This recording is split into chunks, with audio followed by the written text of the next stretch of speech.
आमचा फायदा काय?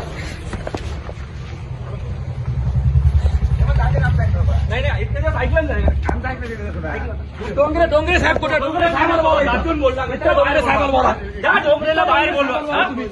इथं बोला. पहिले बोला डोंगरे साहेबाला. पीआय साहेबांना फोन लावा. 112 फोन लावा. आता फायदा काय? किती दिवस ऐकायचं साहेब तुमचं? या गोष्टी किती दिवस ऐकायच्या? किती दिवस सहन करायचं साहेब तुमचं? फोन लावा. इकडे द्या. किती दिवस सहन करायचं यांचं? किती दिवस सहन करायचं? खोट्या हिंसा घेतात, त्रास घेतात. सत्ताधारी लोकांचं ऐकून त्रास देता तुम्ही. कोण तो बीजेपीचा कामगार मंडळ अध्यक्ष, त्याला कसं ऐकून तुम्ही त्रास देता? अरे तुम्ही चौकशी करत नाही. चौकशी आम्हाला करायला नव्हतं. तुम्ही कशाला निवास केले? साहेब काय करायचं? किती ऐकायचं या माणसाचं? अरे तुम्ही चौकशी कोण आहे? डोंगरे बोलवा त्याला बाहेर. त्या डोंगऱ्याला बोलवा ना बाहेर.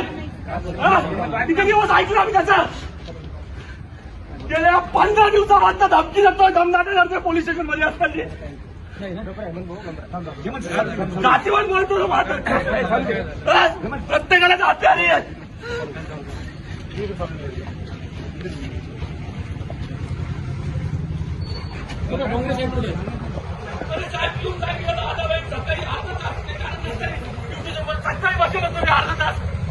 कोट्यात परत कागदावर घेऊ लागले माझे. काय करायचं? बरं कागदावर घ्यायची काय करायचं?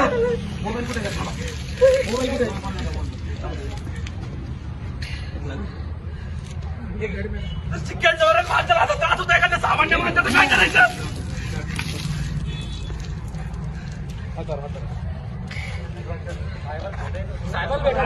अरे साहेबाला भेटून या प्रकारे बोलू लागले. 4 वेळेस येऊन गेलो साहेबाला भेटायला.